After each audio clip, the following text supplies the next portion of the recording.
It's the Farmer to Farmer podcast, episode 166, and this is your host, Chris Blanchard.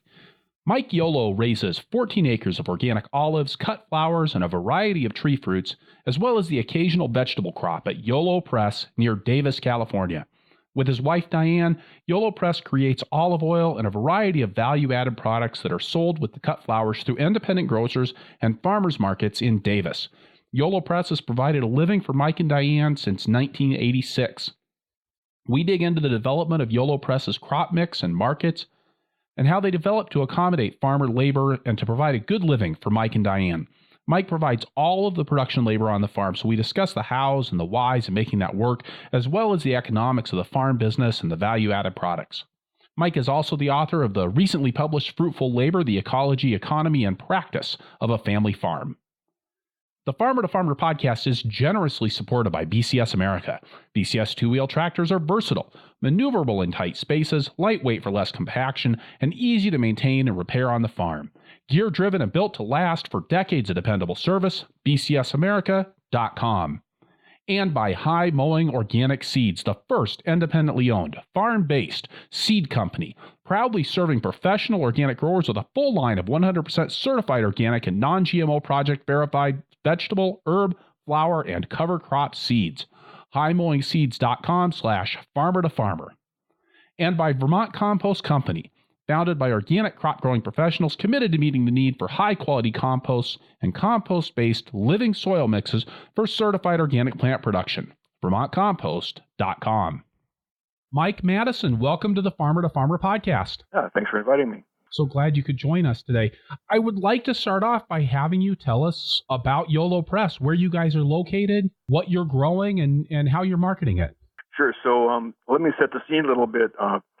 California has a big valley down the middle of it, about 430 miles long, 70 miles wide, flat ground, wall-to-wall intensive agriculture. We're in that valley about a third of the way down from the north end and over toward the west side, which puts us right in between Sacramento and San Francisco. My farm is 22 acres. I'm cultivating about 14 acres of that. And of that 14 acres is roughly 60% orchard, and the remainder is row crops. The orchard is a variety of things. We have small amounts of apricots, figs, plums, persimmons, pomegranates, and various kinds of citrus fruit. Most of the orchard, more than 90% of it, is olive trees. We have about 1,700 olive trees, pretty good-sized trees. And then the row crop ground is primarily cut flowers. So that's, sometimes I'll grow a half acre, an acre of watermelons or cantaloupes, but essentially it's flowers. That seems like kind of an odd mix, flowers and olives. There's a history to how I ended up getting that way. When you're running a small farm, you're basically being compensated for your labor, and I need to spread my labor out through the year so I could work as many hours as possible. If I had planted the whole thing, say, to apricots, which is a very nice crop, it comes in a very short period of time, maybe 2 weeks in June. I'd have 2 weeks of total pandemonium. I'd have to hire 50 people to get the crop picked, and then I'd have 50 weeks with nothing to do. So by going to flowers, which for us has a very long season, I'm able to spread my labor out through the year. So we start in mid-January. The flowers start coming in. We're harvesting anemones. We're harvesting Prunus mume. And then by mid-February, we're harvesting tulips. And then they just go through this sequence of crops, continuing all through the year. Up until about mid-October, it starts to taper off. We may still have a few flowers as late as Thanksgiving. Olive harvest starts in mid-October, runs for a couple of months. I try to finish up before Christmas. And as soon as olive harvest is done, I have all these trees to prune, which is 8 to 10 weeks of pruning. So that overlaps with the early phases of the flower harvesting season. The upshot of that is that I have something to do all the time, and I have income coming every week of the year. If you just have like a very brief season and you get a big lump of money and then you watch it melt away month after month, that can be a little disconcerting. So we always have income. We always have things to do.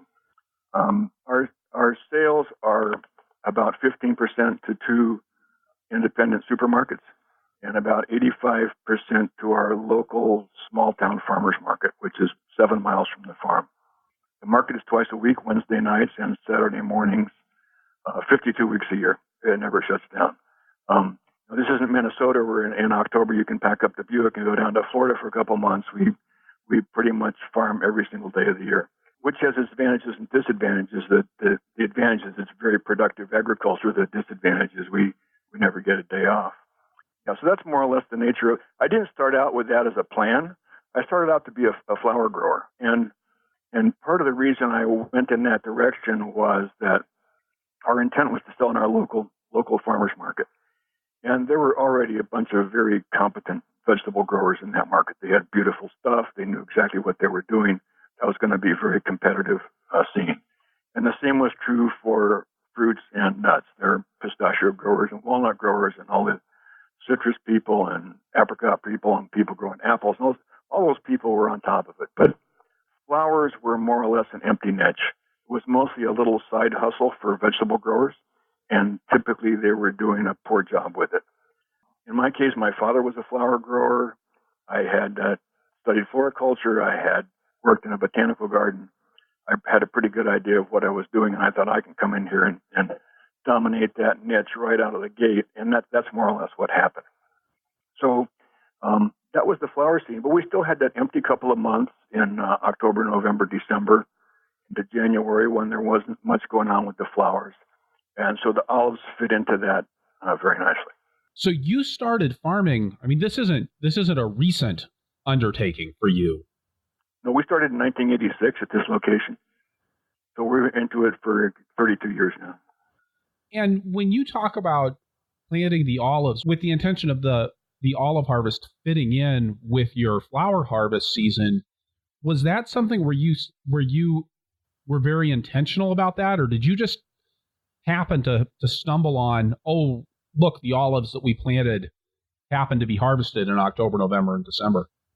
It was a combination of things. I actually initially planted olive trees for purely aesthetic reasons. I mean, there's a road in my neighborhood where there's these old olive trees. They make kind of a Gothic arch over the road. It's such a beautiful thing. So I thought I'm going to plant olive trees along my driveway.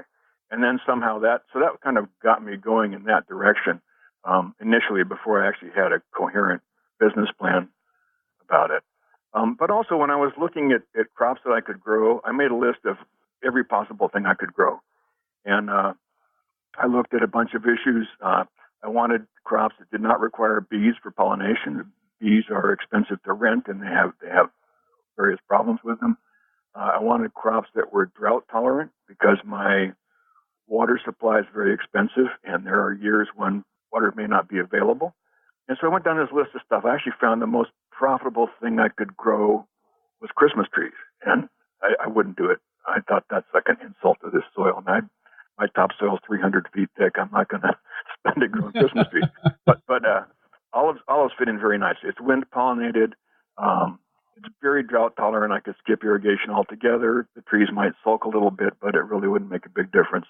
And then they're very forgiving in the harvest. So if you're harvesting something like apricots or peaches, they're coming on fast. You've got like a very narrow harvest window, maybe just 24 hours to get a piece of fruit off the tree. Before that, it's too early, and after that, it's too late. With olives, you have 6 months.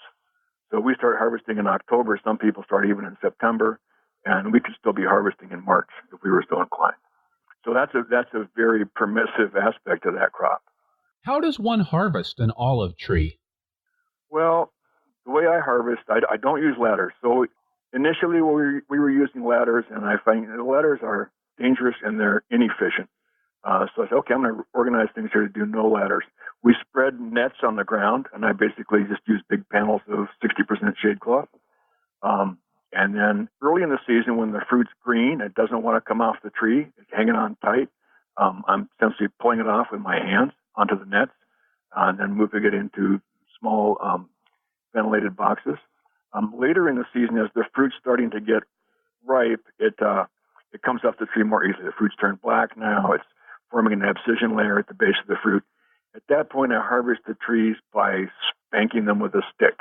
I I have long fiberglass poles, which are the handles of long-handled pruning saws. And I simply spread my nets on the ground, go around the tree first with a 6-foot pole, then with a 12-foot pole, whack, whack, whack, whack, whack, and the fruit comes down. And that goes pretty fast. By the end of the season, I'm harvesting maybe 1,500 pounds a day working by myself. I mean, 1,500 pounds of some crops is a lot of a crop, and 1,500 pounds of other crops is not a lot of a crop. Is 1,500 pounds a lot of olives? It depends on the whole scale of your operation. All of our olives are processed for olive oil, and we do that ourselves.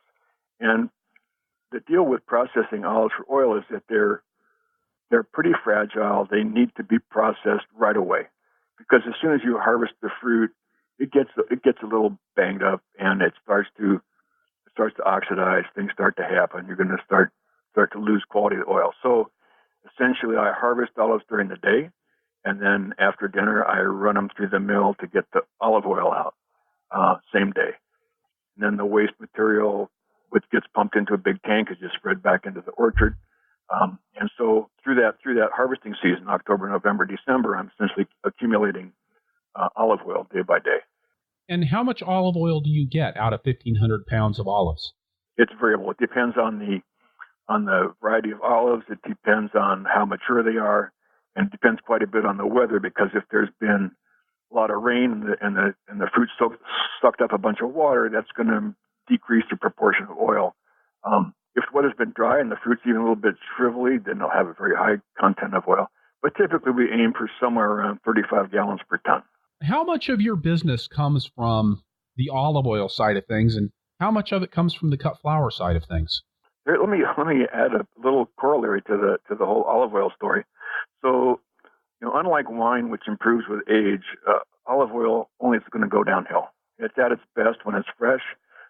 It may still be good if it's stored correctly. It may still be good in 2 or 3 years, but it's steadily losing character and losing intensity. So we always sell our oil in the current year of production, which means when we get to the end of the season and the new crop is starting to come in, we still have oil left over. We have a few options with that oil. We could sell it wholesale at a fairly low price to somebody who's going to rebottle it under a different label. We don't do that. Actually, what we do is we give half of it to the food bank, and the other half, my wife, Diane, makes into skincare products. So she makes soap, she makes hand salve, and she makes lip balm. The hand salve and the lip balm are a combination of olive oil and beeswax and a couple other things. As it turns out, the skincare products are the most profitable component of the olive oil business, even though we can use our sort of lower grade oil for doing that. So to answer your question, the combination of olive oil plus the skincare products made out of olive oil is roughly half of our income. Flowers are roughly, say, 40%, maybe 35%, and the remainder is the other fruit that we grow, all of which is processed into jam, or almost all of it. We sell a little bit of fresh fruit. Fresh fruit's a tough business for a variety of reasons. So pretty much all of the fruit, apricots go into apricot jam, blackberries become blackberry jam, citrus fruits become marmalade, and it's sold as a value-added product. And when you say that the value-added products that you're doing with the olive oil, I mean, olive oil, I guess in and of itself, you could call that a value-added product. But when you're talking about these skincare products as being the most profitable thing that you do with the olives, does that include the amount of time that you've got put into them? Well, yeah, even with the amount of time, I think it works out. When you take a little tub of a hand salve that's made out of olive oil and beeswax, and it retails for something like $4, there's very little product inside of it, and there's not all that much time. Because you make up a fairly good-sized batch, you're going to knock out 100 tubs in a part of a day. Yeah, it is probably still the most profitable part. With the jam, it's quite variable. Like blackberries, I mean, you can make a batch of blackberry jam in 20 minutes, and it's ready to go in the jar. With the citrus marmalade, it's a 3-day process. It's a very complicated thing where it has to be soaked and then drained, and different parts moved this way and that, and recombined and so forth. So that's a more labor-intensive one. I mean, on the subject of profitability, how much money are you guys making? Are you and your wife making a living on the farm? So yeah, it's been our sole source of income for all these years, and that's an important question. How much money do you make? When I was first starting, I was that was a question I really needed to know the answer to. I'd go to the farmer's market and I'd say, here's the farm. The guy's got a brand new $40,000 pickup truck. And well, farming might be good. It looks like somebody's doing really well. But maybe he has family money behind him, or he has a spouse with a good job, or he's neck deep in debt. And then you go to the next farmer and he's got a 50-year-old truck with a green door and a pink fender and everything looks thrashed. And you think, well, if this farming doesn't go, but maybe he's just eccentric. He just likes his old truck and he actually has $200,000 in the bank. And there's no way to know other short of just going asking people, and how much money do you make? And that's a rude question. And most people, so it's difficult to ask. And most people won't give you an answer anyway. And yet it's really important. And I don't mind sharing my numbers with you. So our gross revenue hovers right around $100,000. That's from our farmers market and from our supermarkets we sell to. But then when you go to fill out your Schedule F, which is the part of tax of your income tax, which is called profit and loss from farming, you have to total up all your expenses. And typically our expenses look like something like $70,000, which means that our net income is around $30,000. That's for two adults working 360 days a year. So it's pretty pathetic. It's like $5 an hour. But Schedule F is misleading, and it's much more discouraging than reality. And let me mention a couple of ways that works. There's a line item for use of your automobile in business expense. They let you charge 54 cents a mile. Well, I buy my vehicles used. I hunt around for a good bargain. I take care of them myself. I'm driving on flat ground with no hills, so there's not a lot of my gas mileage is good. And my true cost of operating vehicles may be 20 cents a mile. So on my income down, my Schedule F, following the instructions, I'm going to see my vehicle expense was $6,000 last year, when in reality it was $2,500. Depreciation is another one. You say, okay, your buildings are losing value, your equipment's losing value, and you get to write that off year by year over a period of time. In fact, a well-built, well-maintained building is actually increasing in value. And same with some of your equipment. It may actually be holding its value pretty well, especially like certain highly desirable cultivating tractors and other specialty kinds of things. May still be worth what you paid for them. So the depreciation thing is also somewhat fictional. And it's also not money that came out of your pocket in the current year. I mean, it's a reflection of something that happened years ago. And the main thing, though, is that a lot of the labor on the farm increases the value of the farm. It increases your wealth, but it never shows up as income. If I decide I'm going to add an acre of trees and I make cuttings of olive trees, they're on their own roots, they're not grafted, so I can grow them in cuttings. I make cuttings, I grow them in the nursery for a year or two. Go out there, I survey, I plant them, I dig trenches and lay pipe, I stake the trees, I prune them, I go all this stuff. There's no income associated with that, but it has increased the value of the farm. If I were going to turn around and sell the farm, I say, well, now it's got an acre of established orchard that adds $5,000 or $6,000 to the value of the farm. Now, I made a sort of a crude calculation about that, but I think that something like $9,000 a year of income is in the form of labor that I've done to increase the value of my farm, which doesn't show up as income. It just shows up as an increase in wealth. So it's not that bad. I mean, the Schedule F says that I'm making $30,000 a year. The reality is probably closer to 50. And I think it's important to look at these things from both a global and historical perspective. I mean, we live really well. We have a comfortable house. We have potable water. We have good food. We have medical care if we need it. We have schools for our children. We have relatively stable society, and we have a currency that we can use, and all these other advantages. I would say that we probably have more comfortable lives and better wine to drink than the King of France had in the 17th century. So even if the numbers look pitiful by some standards, they're actually pretty good. You talk about increasing the value of your farm, and yet, I mean, you're 70 years old. You're either looking now or going to be looking soon at how to hand off your farm to somebody who's probably younger than you are. That's correct. Yeah. So yes, I'm 70. I actually I'm still in good health, and I don't feel any different than I felt when I was 35. But I have to recognize that sudden demise is always a possibility. Yes. Well, we have two daughters. They love to farm as their lifelong home, but they're not interested in farming. So you're right. I need to find some way to shift the farming operation over to younger people, and we've already started doing that. I think we're in our 6th year now of leasing out a few rows of olive trees to a young couple who want to be in the olive oil business. So the terms of the lease are that I do the irrigation and everything else is in their lap. They harvest the fruit, they make the oil, they prune the trees, they take care of all that stuff. And making olive oil is not an easy deal. It's a complex business. I have my own little processing plant here. I have a collection of machinery that I purchased in Italy and shipped over here. There are many variables in that thing. It's got 13 variable speed electric motors. It's got all this stuff happening, and to learn how to use it takes a long time. So eventually you learn that when this thing is happening, you have to do these 3 other things to try to fix it. Or if you hear that sound, particular sound, you've got about 30 seconds to turn off a pump before you have a big mess on your hands. So they've mastered that. They've learned how to make the oil. And the idea is that they will gradually ramp up in terms of taking over the olive oil side of the business. They've established their own brand. They have their own markets, which are in Oakland, Portland, and Seattle, so they're not in competition with me. And at the moment, they have small children, but as their kids get older and so on, it's quite possible they can shift into a greater role with the olive side of the business.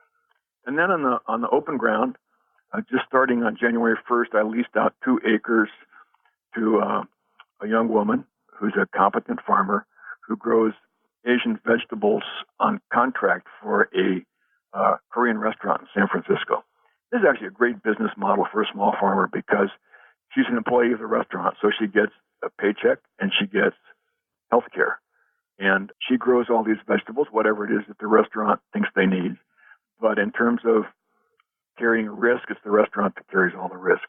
So she's moved out here. I'll share the terms of our lease. It's a 10-year asymmetric lease. The asymmetry is that I'm obligated to let her stay 10 years. But if she wants to leave, if something comes up and it's not working out, she can leave without penalty at any time. That's the asymmetry.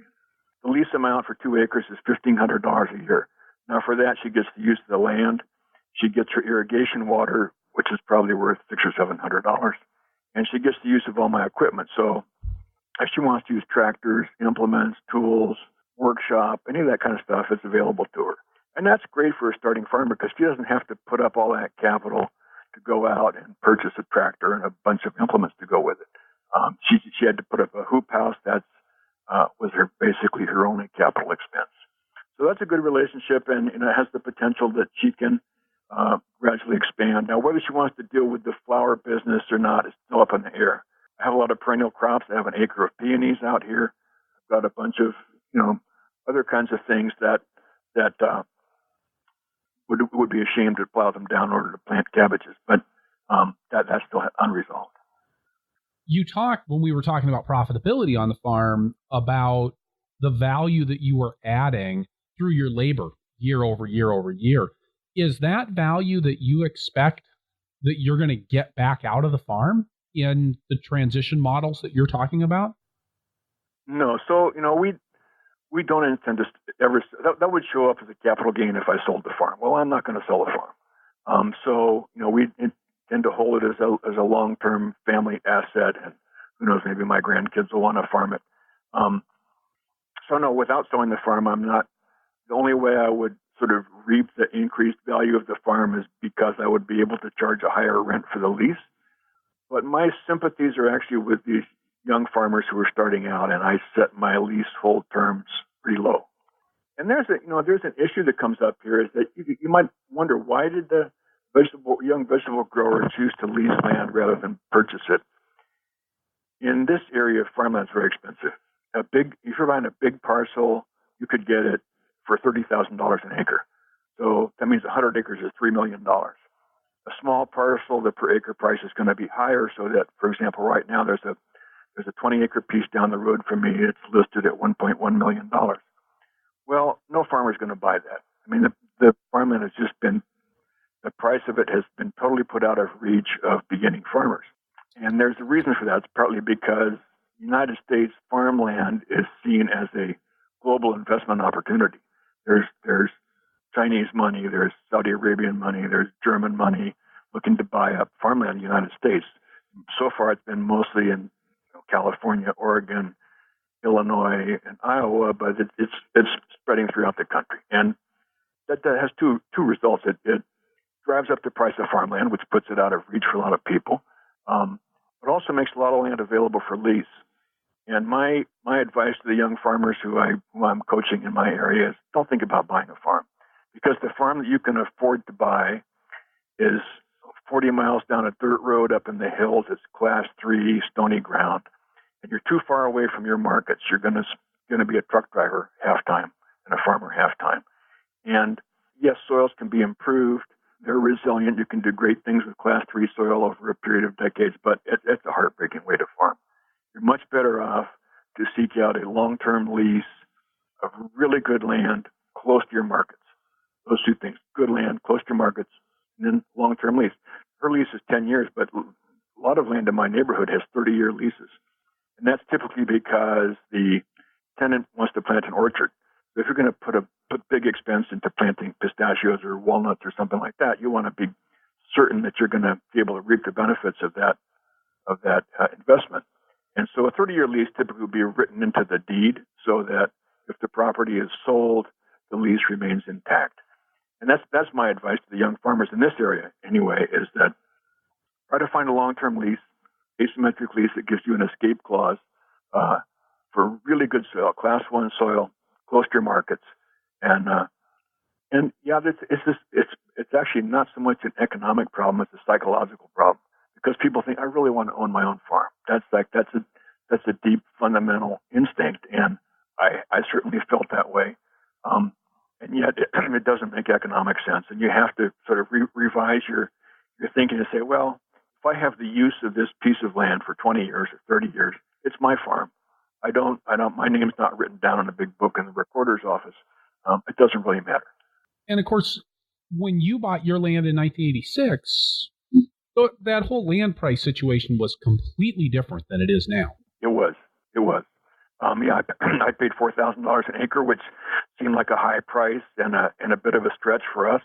And yet now, the market value of my farm is, if I were to sell it, would be well over $1.5 million, which just seems crazy. I mean, no farmer's going to buy it.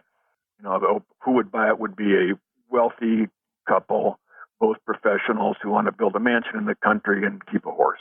And then that's not going to take up the whole property. Then they're going to have land available to lease. Again, it comes down to the situation that ownership of land is going toward a class of people who are not farmers. And so farmers have the option of being able to step into those situations and secure leases. So you live really close to your market. Do you take advantage of that by having the public out to your farm, or is that primarily an advantage for you because of quality of life issues and the fact that you're not having to be a truck driver?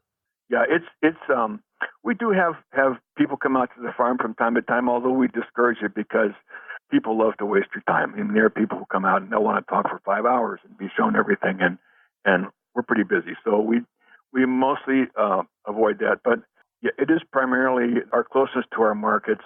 Neither of us likes to be stuck in traffic. And there's an interesting economic side to that because prices in our market are low. We're in the middle of dense agricultural area. It's fairly competitive, with the result that prices tend to be low. So we'll sell, premium, ripe, organic apricots, just a beautiful piece of fruit. That's $2 a pound at retail at our market. We sell a premium bouquet of flowers, really gorgeous big bouquet, for $7. And if I took that same bouquet to San Francisco, I could sell it for $20 or $25. So just by driving 60 miles, I could triple the price. The problem is I don't want to drive to San Francisco. I mean, traffic on Interstate 80 is horrible. And I'm a very impatient guy, and I don't want to be stuck just because I've got a pocket full of money. Is not enough motivation for me to be stuck in traffic on Interstate 80. So no, we're happy to take a little back road into town, sell in our local market, recognizing that quality of life is better, but there's less income because of that. I mean, you talked about getting into the flower business because nobody else was in the flower business. Was the same thing true for getting into the olive oil business? It pretty much was. The olive oil business has developed. we started doing olive oil, planting olive trees in the 1991, and so this whole artisanal olive oil thing had not yet taken off. And one of the reasons I had to go to Italy and purchase my own milling equipment was because there were no mills around here. I was taking it to a mill that was 150 miles away, and scheduling was difficult, and there were many troublesome aspects of that. In the meantime, olive oil has become a sort of a fad, and the sort of wealthy tax write-off people who years past would have had a winery now are doing olive oil. So yeah, there's a lot of players increasingly in that business. The market is pretty saturated within California, although as soon as you leave the state lines, that market's wide open. We have kind of defined our own niche. We're well known to our customers. We have very loyal customers, and we have no difficulty selling our oil. We also have shifted how we're doing it. We're typically on the scale of artisanal prices. We're kind of at the bottom end of the scale.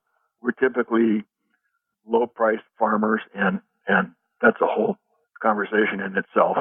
But we've also shifted away from like small bottles into selling. We sell the bulk of our oil in 3-liter jugs, just short of a gallon. One thing, it saves us a lot of time and expense on packaging, but it's also a different perception of the food. If people have a little tiny bottle that was expensive, they tend to hoard it. Whereas if they have a great big jug that was relatively inexpensive, they feel rich in olive oil, they use it freely, and it's a healthy food, and they should be using it freely. So we're kind of stimulating demand simply by selling it on that bigger scale. But yeah, there's new competition coming on board all the time. I like what you said about selling it in large bottles and making people feel like they've got an abundance of it. It's sort of like the pile it higher and deeper philosophy of selling produce at farmers market. When you have a lot out there, it loses its preciousness and people buy more. Yeah. I mean, the absolute hardest thing to sell is the last bunch of flowers. Because nobody wants to. What's wrong with this one? It's the only one that's left, and I usually just trade it for a tamale or something. You're right. The more you have, the better it sells. But also, in terms of the farmers market setting, I should say that the more different things you have, the better you will do. Because if you're going to go stand at, say you've got a 5-hour market, it goes from 8 a.m. to 1 p.m. You actually had to get up at 5 o'clock in the morning and load your van and drive to the market and set up your stall. The market goes, the market ends, you've got to go pay your fees. You have to reload your van, drive home, unload the van, put stuff back in the cooler that didn't sell. A 5-hour market actually takes 11 or 12 hours. And if you're going to stand there for 11 or 12 hours, you want to make as much money as you can.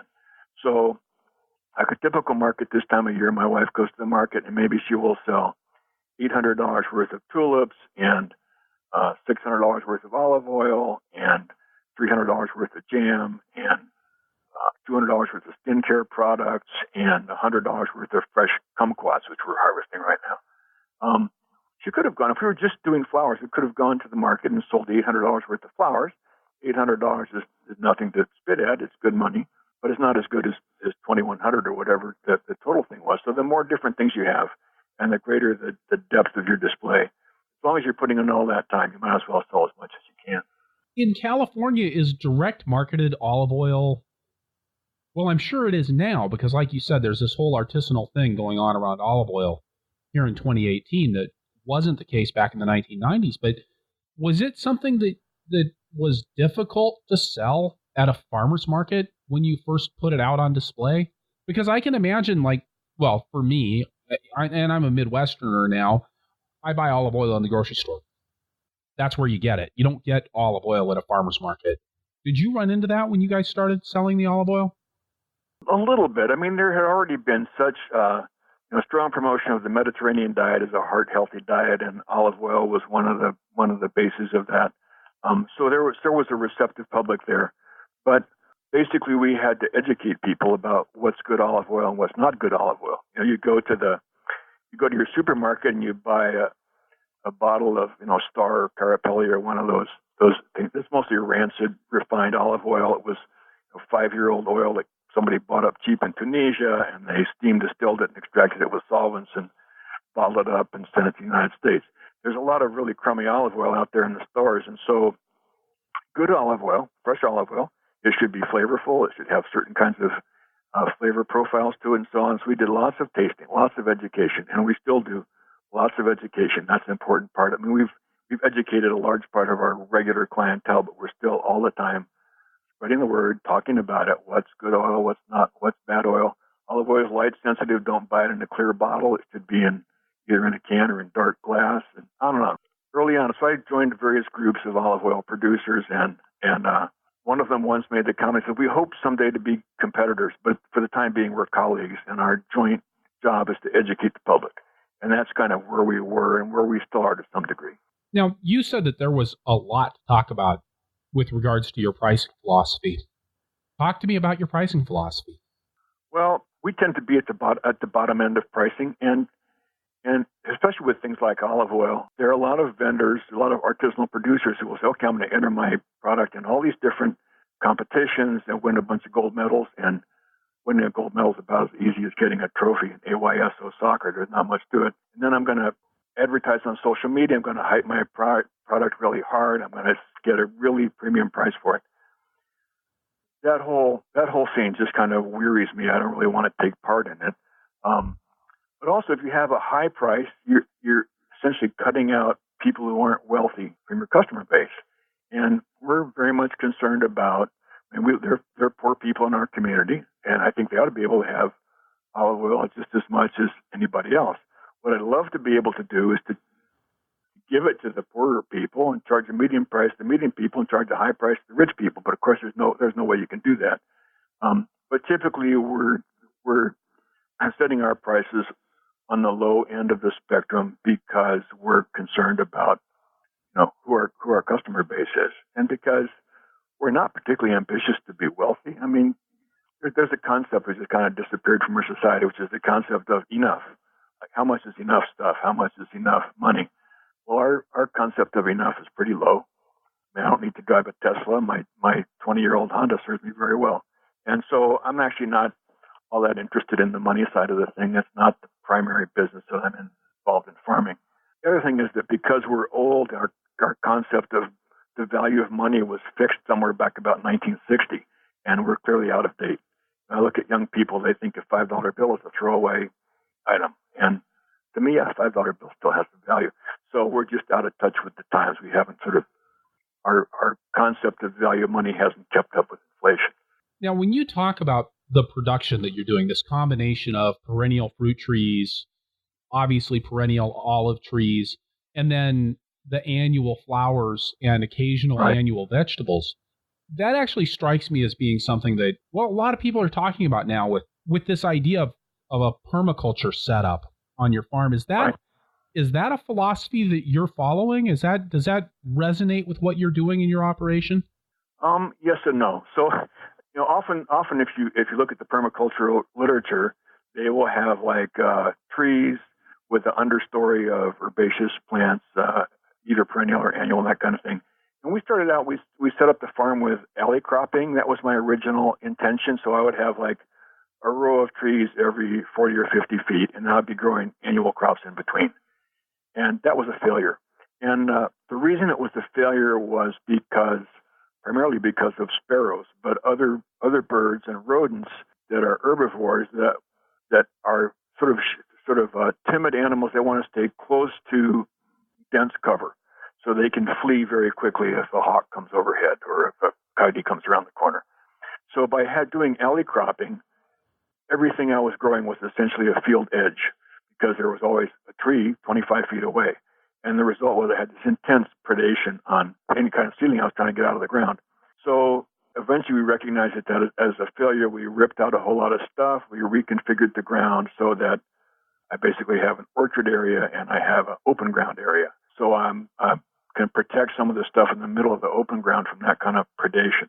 That said, we are in something of a permaculture kind of situation. I mean, clearly, tilling up the ground is some ways a destructive process, and certainly my preference is to leave it undisturbed and develop a strong soil ecosystem that I'm not running a big piece of steel up the middle of it every 90 days. And so, I love the perennial crops from that point of view. And so what kind of management do you have to do with those perennial fruit trees and the perennial olive trees in terms of, well, I think primarily in terms of weed management and managing that orchard floor? So the orchard floor takes essentially no management. The olive trees are dense. They're evergreen trees that cast a pretty dense shade. There's not a lot of weed issues underneath. And years ago, I planted a no-till clover mix. All those varieties died out except for one, Medicago polymorpha, which is an annual alfalfa, and that's just become a permanent established crop in the orchards. So we basically have an alfalfa understory in the spring when there's moisture around. Then as summer comes and things dry out, that dies down, and I'll mow it with a flail mower. But no, the trees have their roots down 15, 20, 25 feet. They don't really care about the weeds, and I don't really care about the weeds in the orchards. Now, in the annual flower crops, weeds are a very different deal. Partly because when you till the soil, you're planting weeds. Untilled soil will eventually develop some kind of a permanent cover to it. When you go in there with a disc or a chisel plow or something like that, and you chisel up the ground, then you're stimulating the growth of annual weeds. And we have a pretty heavy weed pressure here. There's a lot of seeds in the seed bank of weeds here. So anytime I disturb the ground, I'm going to get weeds coming up. In the summertime, when the ground is dry, weed management is fairly straightforward. And I should say this is a Mediterranean climate, so May, June, July, August, September, October, we have no rain, not one drop of rain during that 6-month period, which has a plus and a minus. The plus is that soil moisture is totally under your control. You can make it moisture dry however you want because you're managing your irrigation. The minus, of course, is that you have expensive and time-consuming irrigation stuff to look after. But in terms of managing weeds, it means if I want to cultivate a bed, I can let it dry out, and then I can go through there with a cultivating tractor rigged up with sweeps and knives and do a pretty good job with initial pass. And I'll come back with a stirrup hoe and finish cleaning it up. And so that's quite straightforward in the summertime. The big problem for us with managing weeds is for stuff that's planted in the fall with the intention of harvesting it in the spring. A lot of stuff overwinters here because it's a very mild winter. So many of my flower crops are fall planted for spring harvest, and so I'm planting tulips and iris and anemones and ranunculus and calendulas and godetia and all kinds of stuff. Sweet peas are planted in the fall for spring harvest, and we start getting into our rainy season, November, December. The weeds germinate along with the crops, and the ground is wet. I can't cultivate it. These are relatively heavy soils.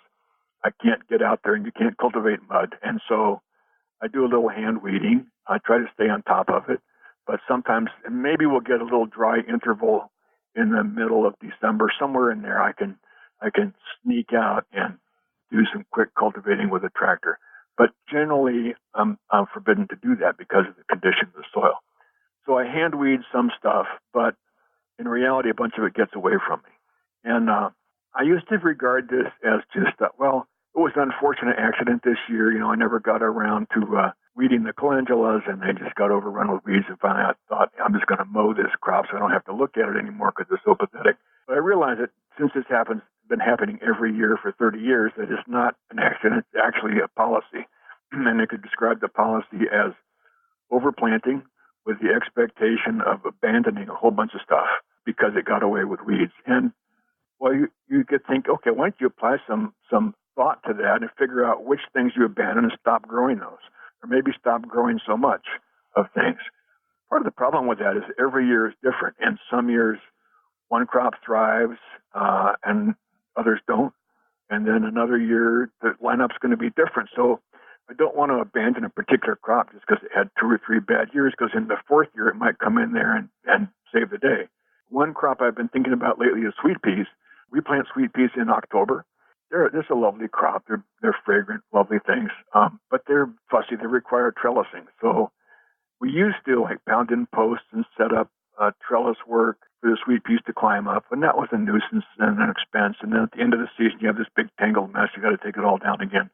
So a few years ago, we shifted our strategy. We plant a row of kamut. Kamut is a kind of wheat from Egypt. It grows about 4 or 5 feet tall, has very sturdy stems.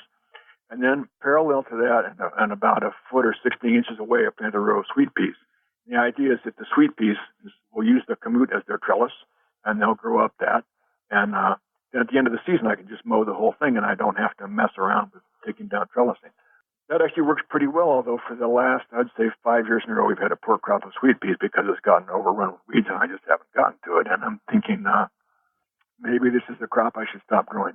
And yet, and maybe in the 6th year we get a great crop of sweet peas and make a couple $1,000s out of it. Oh, well, that's probably worthwhile to have done that in the past. But it's taken some attitude adjustment on my part to recognize that when I do my fall planting, it's just like making a bunch of trials, of which some of them are going to fail. And if I knew in advance which ones were going to fail, I wouldn't do it. But I never know that, so I just have to plant with the expectation. Okay, half this stuff I'm going to mow it down with a flail mower and be done with it. And the other half will be good. I guess in my experience, that's something as a farmer that was extremely disheartening, having to turn in a crop that I had planted, that I had seed or transplants invested in, the work of preparing the soil. What you're talking about is sort of giving me a bellyache as you say that's kind of policy on your farm. Over the years, I keep lowering my expectations lower and lower and lower until almost anything that works out is a bonus. So, yeah, it takes some, like I said, it takes some attitude adjustment, but that's just the way it goes. And I see the upside of it. The point is that some of it's going to succeed, and that's the important part. Now, you and Diane run the farm. It's just the two of you, right? Yeah, we have no employees, and actually, California is ahead of the nation in a lot of different ways, and one of the ways they're out front is with heavy-handed regulation. Basically, in California, you cannot have anyone working on your farm who's not a member of your immediate household without providing minimum wage, workers' compensation insurance, unemployment insurance, disability insurance, state taxes withheld, federal taxes withheld, and FICA withheld. That's the law. You can't do it. You can't have volunteers. My brother can't come out and help me pick fruit, and that applies also to interns. When laws are ridiculous, civil disobedience is appropriate, and there have been times when, I've had people come out and give me a hand, or I've actually hired some other young farmers who had an empty spot in their schedule and needed to earn some money. But there's another aspect to hiring people that's worrisome, and that is this, that if somebody gets injured on your farm while they're helping you, okay, they've got their own health insurance. They go to their doctor, and the doctor says, gee, how'd you break your ankle? I said, well, I was working on this farm, and they go, oh, you're working on a farm? Well, your insurance doesn't cover that. The farmer's insurance has to cover that. Well, I was just volunteering. It doesn't matter.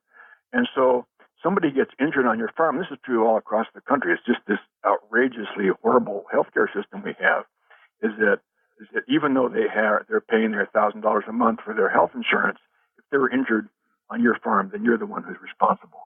And there was a case some years back in the area where somebody had an employee, they were paying them cash under the table. It was not a legitimate deal. And the guy more or less faked an injury. He came around and said, I hurt my back. I need $25,000.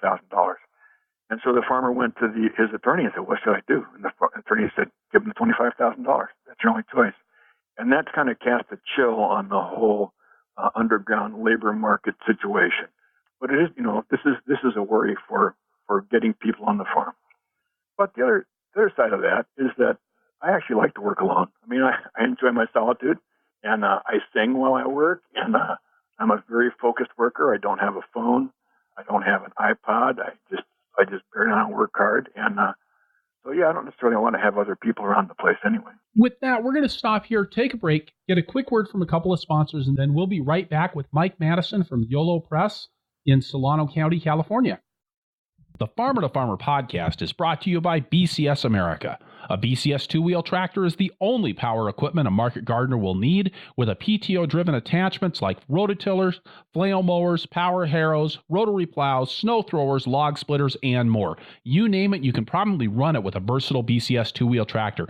The first time I used a rototiller way back in 1991, it was mounted to a BCS two-wheel tractor, and it spoiled me for life. When you get behind a BCS, you can tell that it's built to the same commercial standards as four-wheel farm tractors and has many of the same features. years.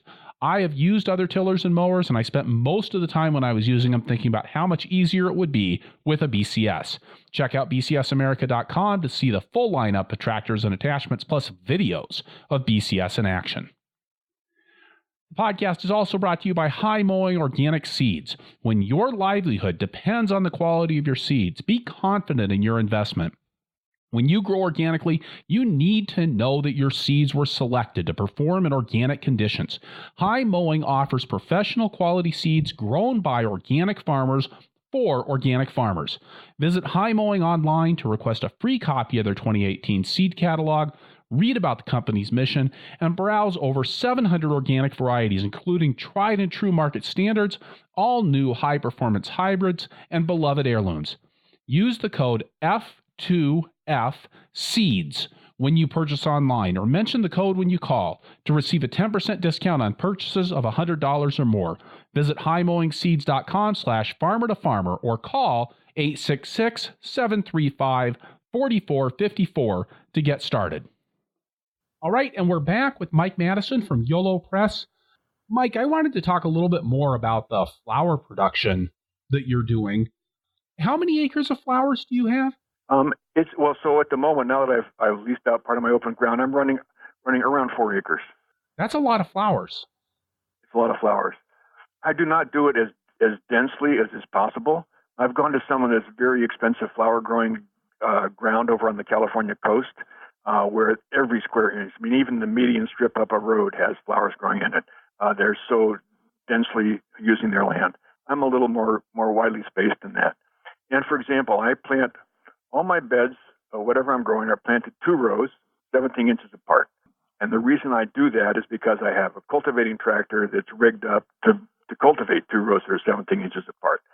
That's a certain amount of wasted space. I could, for a skinny crop like tulips or iris or garlic or any number of things, I could put a 3rd row up the middle. But I don't do that just because my cultivation is set up to do 17-inch rows. So yeah, there's a certain amount of wasted space, less intense production than it could have been. Well, and I suppose that with labor being a pretty limiting factor for you on your farm, that makes sense because, what you're talking about is not trying to maximize your income in terms of dollars per square foot, or really not even being focused on squeezing as much money out of things as you can. Making it easy would seem like it's more important than maximizing production. That's true. But there's another side of that, and is that, this is an interesting thing to me, is that farming is not unskilled labor. It is skilled labor. And even something like picking fruit or setting out transplants is skilled labor. And part of that skill set is being fast. Early on, we had volunteers come help us pick olives. I thought, well, the fast people will be a little bit faster than the slow people. Actually, the fast people are like 20 times faster than the slow people. And there's the whole range in between. Something about focus, about hand-eye coordination, all those kind of things have to do with the skill of being a fast worker. And I am like at 99th percentile fast worker. I'm really speedy. I used up a lot of oxygen, and I just bear down, pedal to the metal, and stay with it. And I'm not necessarily thorough, and I'm not necessarily accurate, but I'm fast, and that's the value to us. So yeah, so that's part of the production side of the things is being fast. And it's also true. You see some people come out, they're going to come out and work, and they work a little bit, and they take out their phone, they look at it, and then they work a little more, and then they fiddle with the adjustments on their iPod, and then they take out their phone. Like, oh, that's a failed human being as far as farming is concerned. You just got to get them off the farm. It does take a certain amount of focus just to get down and get stuff done. For the flower farming, do you have refrigeration on the farm? Yeah, we have a walk-in cooler. Ideally, I would run it at about 34 degrees as a compromise between saving electricity and that cost. We typically run it around 38 to 40 degrees. But yes, we try to sell everything for the day of harvest or the next day. So we're not holding anything long-term. I know if you go to big commercial floral operation, they start accumulating roses for Valentine's Day. They start accumulating that stuff in December, and they put it in cold storage.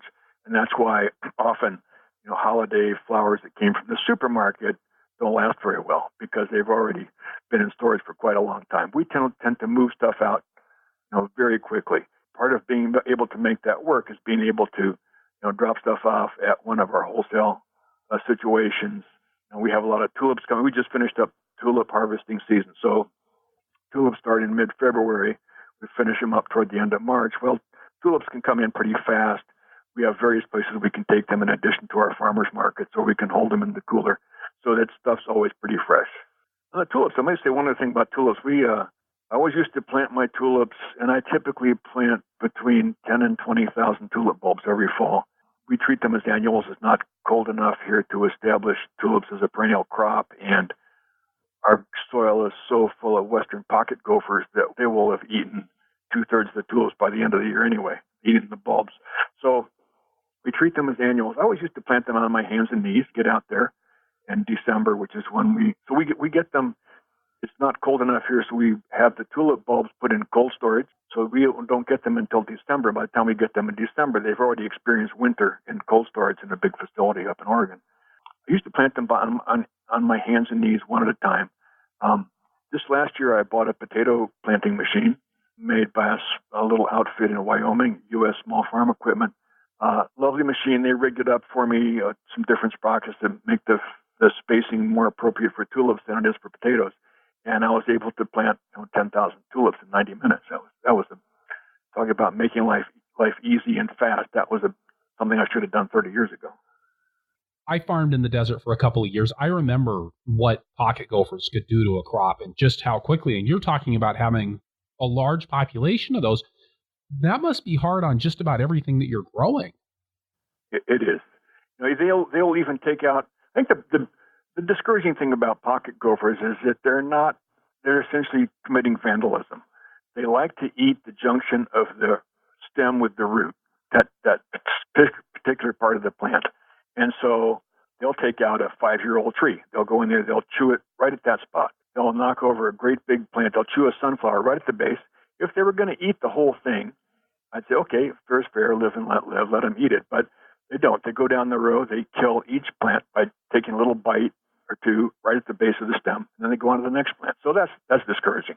I used to trap a lot of gophers, put a lot of effort into that. It's like taking water out of the ocean with a teacup. It just fills right back in again, and I finally gave up. I decided my best management tool for pocket gophers is building nesting boxes for barn owls. A nesting pair of barn owls will eat about 3,000 rodents a year, and so we put up a lot of owl boxes, and that's helpful. It doesn't completely solve the problem, but it's a help. That seems to me to be a kind of a focus on your farm, what I might call that agroecological approach to managing things. From what I read in your book, it seems like you apply that same sort of thing to, I mean, you talked about the weed control challenges, I should just say the weed control in your flower crop, but I think you're also doing some of that in terms of weed management in your flower crop, not just relying on cultivation, but trying to set things up biologically so that you are planning for the future. If I had more ground, I would follow like a medieval practice of fallowing, where, one way to clean up the weed population is to fallow a piece of ground for several years, maybe with cover crops on it. And I don't have enough space to be able to have that luxury. We do grow cover crops. So we have a winter rainy season. So cover crops are all overwintering cover crops. We grow that on any piece of ground, any square foot that doesn't have a crop on it in the wintertime is going to have a cover crop. We used to be pretty heavily planting in the direction of legumes, beans and vetch, and winter peas. Actually, we have sufficient nitrogen in our soil, but we're a little short of organic matter. So I've shifted over now to growing primarily oats and triticale as my winter cover crop as a soil building process. Are you rotating your flowers with those cover crops then, or is it really more of getting in and catching any open pieces, or is there intentionality behind how you've designed the cover crop rotation combined with the flower rotation? Yeah, good question. No, there's intentionality in the sense that bare ground is like a kind of violation of the natural world, and so I don't like to see bare ground on my farm, and I hope to have something growing on pretty much every square foot all the time, even though in the summertime things do become pretty dormant. The earthworms retreat down 18 inches deep and curl up in a little ball, and they wait for the fall rains. In terms of the rotations, I try to rotate the crops around from space to space, but it's, I know people who have like Excel spreadsheets, all their crop rotations, mapped out 5, 6, 7 years ahead and behind, and that's splendid. I admire that. I'm not put together that way. I'm rely on my memory, which is slightly dodgy. And yeah, I think I had this here last year. I'm going to move it over there this year, and so I do move things around, and there is a rotation, but it's not scientifically regulated. Now, Diana is an equal partner in the farming operation with you? Absolutely. So the way it shakes out is that I do the farming part of the thing, the crop production side of it, and pretty much all the harvesting. And she does value-added things.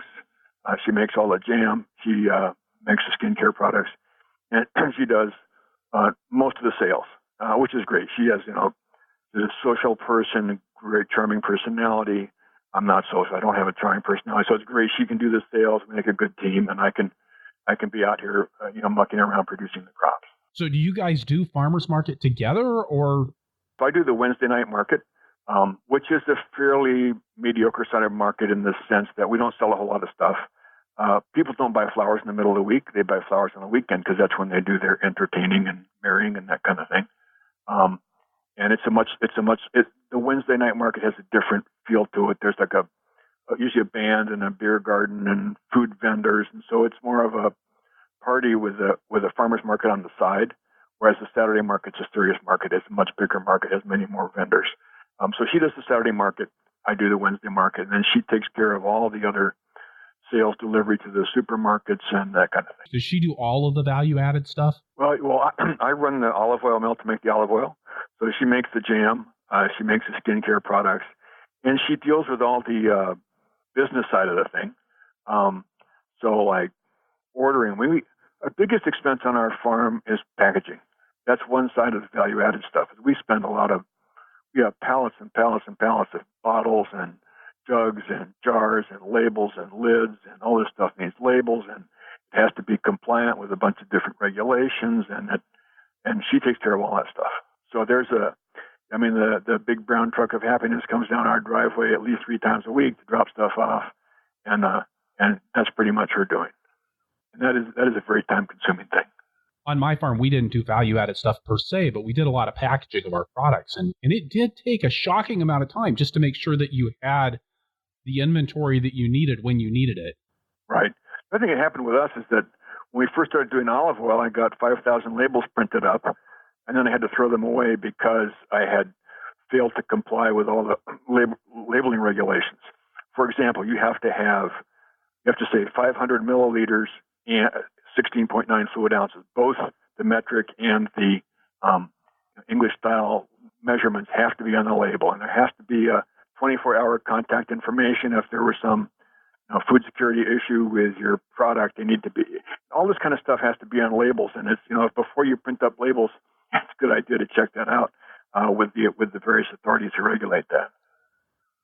So value added, I mean, if you spend any time at all, like in the nonprofit world in agriculture, you get familiar with the grants that are out there and the various programs, and everybody's always talking about, value added this and value added that, and how fantastic it is.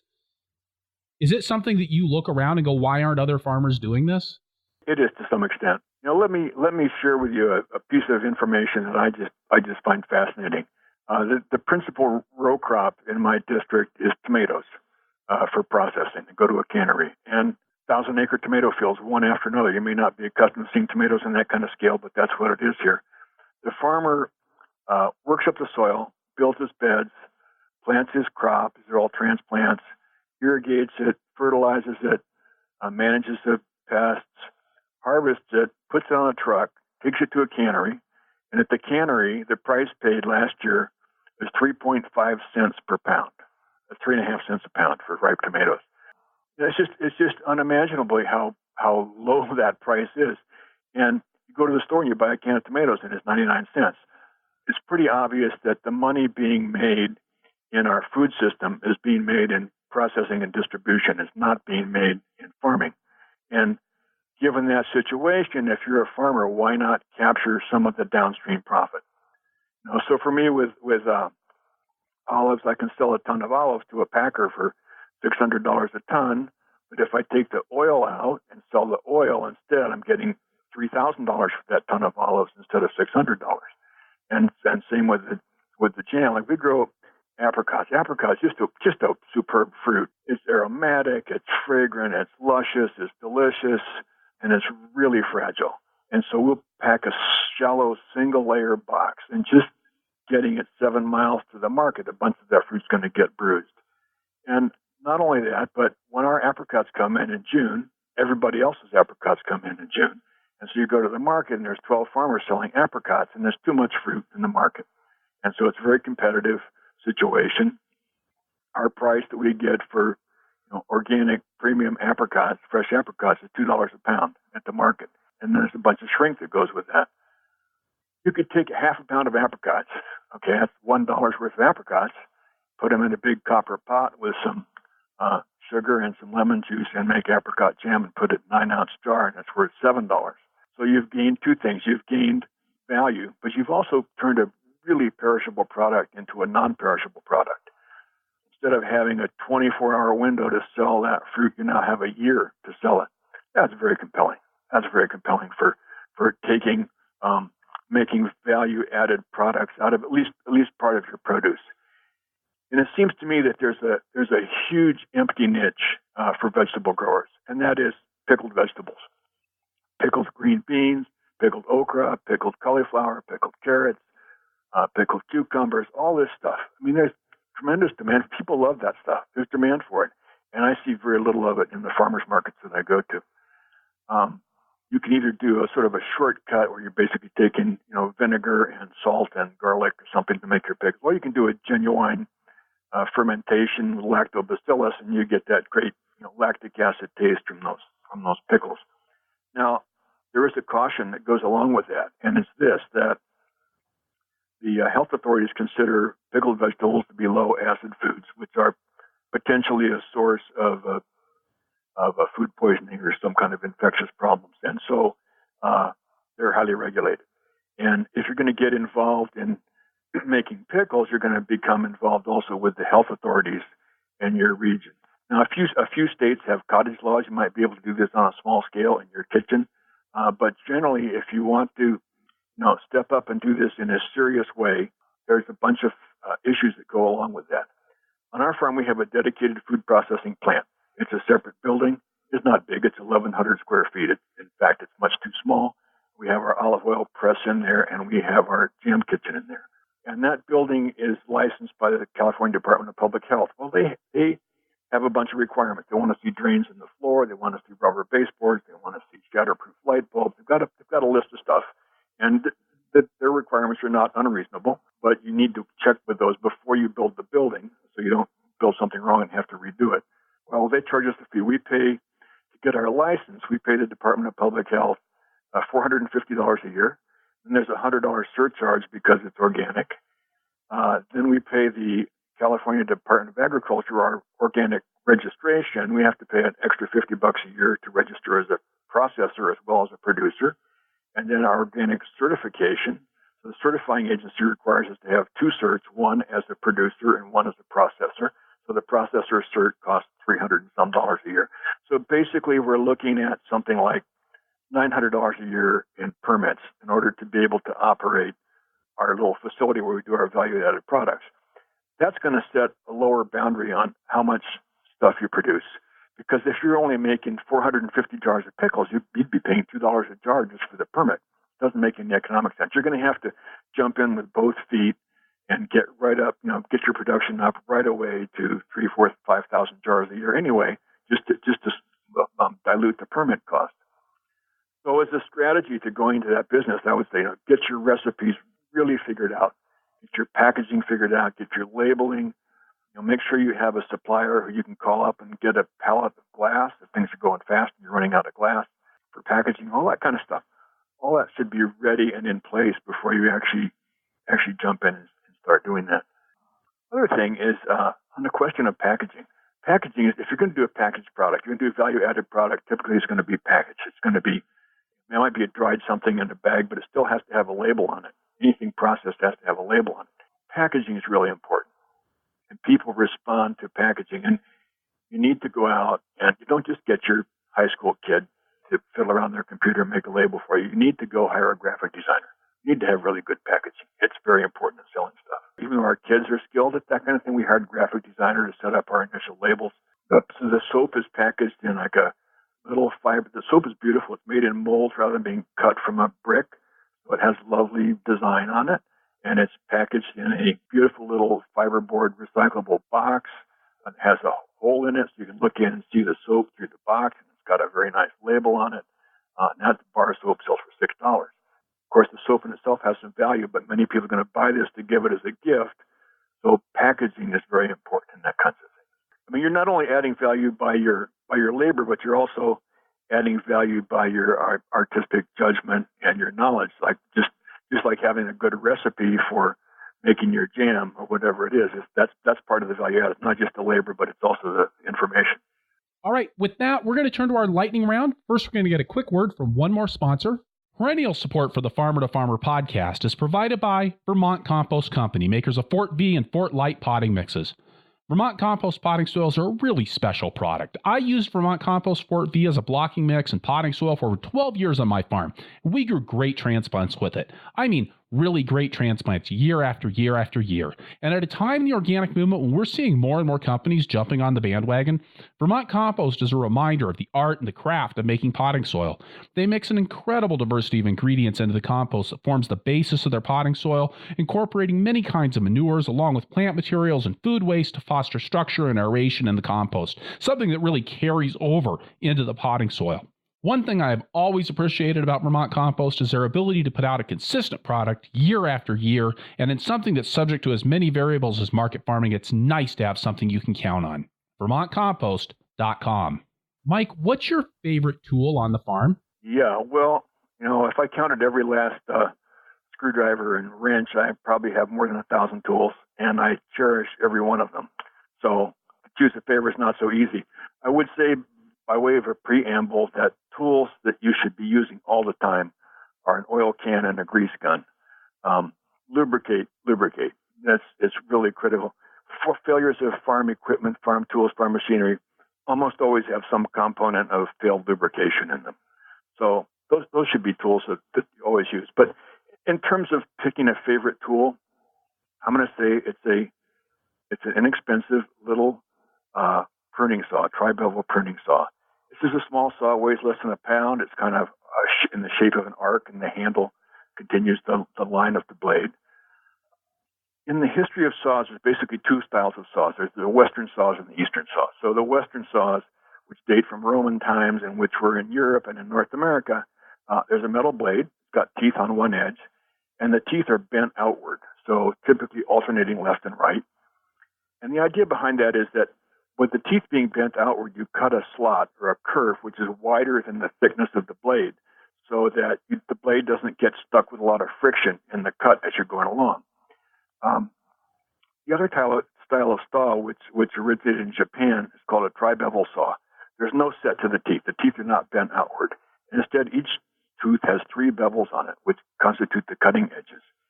And the tri-bevel saw, which is the little saw I'm talking about here, it makes a beautiful cut. It's easy to use. It cuts really fast. It makes a glass smooth cut.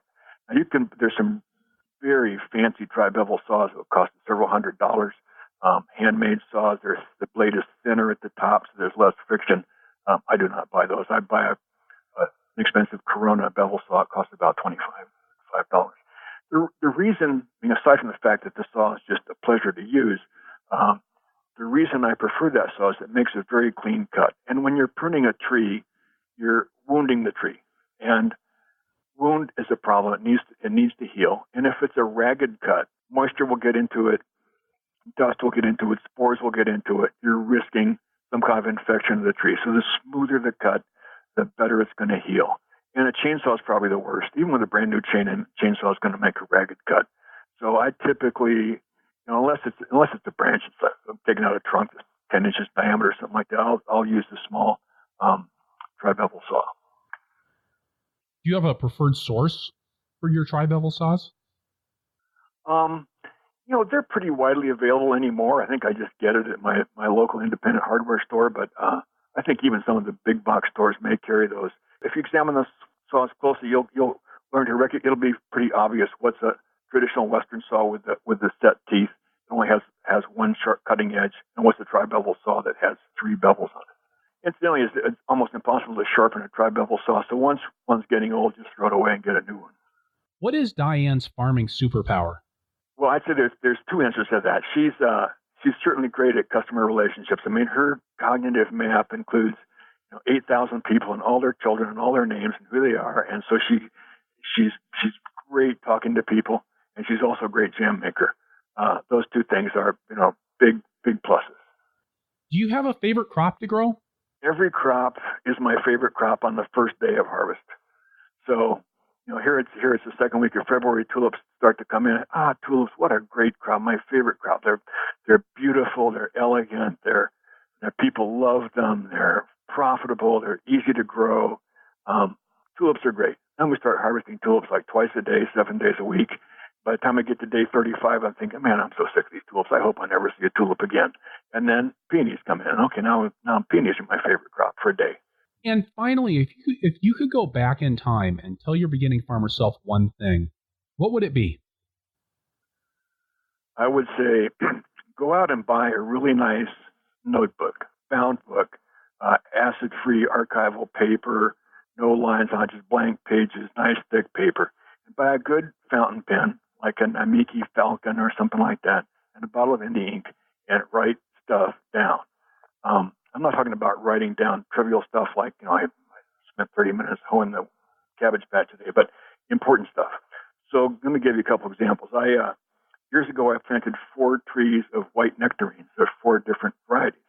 And they're all good, but one of them is just outstanding. I would love to get more trees of that. I don't know the cultivar name because the tags that were on those trees, plastic tags, they kind of disappeared over time. And if I had written it down, I would have that. Another example, I'm going deep ripping in a field, and I look over my shoulder and there's water bubbling out of the ground. Shoot, I ran over a pipe. I didn't think there was a pipe in this field. Well, I did my irrigation system all at once. It was done over a period of years, and I add to it, and parts of it became abandoned. And I thought, I'll remember this. I'll remember there's a valve over here. I'll remember where this pipe is. But the fact is, I don't remember. And so there should have been a map in the book that says where all these pipes go. And if I was going to go out and do some ripping, I could look in the book before I go out. Oh, yeah, there's a pipe in this field. Look out for that. Another example, it's time to change the oil in a John Deere tractor. I don't want to go to the John Deere dealer and pay $22 for an oil filter. I'm just going to go to the auto parts store and get the cheap Fram filter for $5. What's the part number on that Fram filter? Again, that's something that should have been written down in that book. I can look it up. And the reason I suggest getting a really nice book and a really nice fountain pen is because you want to be in a certain frame of mind when you're writing this stuff down. It's kind of serious, kind of magisterial. Maybe your grandchildren are going to be consulting this book someday. You're not just scribbling with a crayon on a paper bag. Mike, thank you so much for being on the Farmer to Farmer podcast today. Yeah, my pleasure. It was fun. All right, so wrapping things up here, I'll say again that this is episode 166 of the Farmer to Farmer podcast, and you can find the notes for the show at farmertofarmerpodcast.com by looking on the episodes page or just searching for Madison. That's Madison. The transcript for this episode is brought to you by Earth Tools, offering the most complete selection of walk-behind farming equipment and high-quality garden tools in North America. And by Osborne Quality Seeds, a dedicated partner for growers. Visit osborneseed.com for high-quality seed, industry-leading customer service, and fast order fulfillment. Additional funding for transcripts is provided by North Central SARE, providing grants and education to advance innovations in sustainable agriculture. You can get the show notes for every Farmer to Farmer podcast right in your inbox by signing up for my email newsletter at farmertofarmerpodcast.com. Also, please head on over to iTunes and leave us a review if you enjoy the show, or talk to us in the show notes, or tell your friends on Facebook. We're at Purple Pitchfork on Facebook. And hey, when you talk to our sponsors, please let them know how much you appreciate their support of a resource you value. If you'd like to support the show directly, you can do that by going to farmertofarmerpodcast.com/donate. I am working to make the best farming podcast in the world, and you can help with that. Finally, please let me know who you would like to hear from on the show through the suggestions form at farmertofarmerpodcast.com, and I will do my best to get them on the show. Thank you for listening, be safe out there, and keep the tractor running.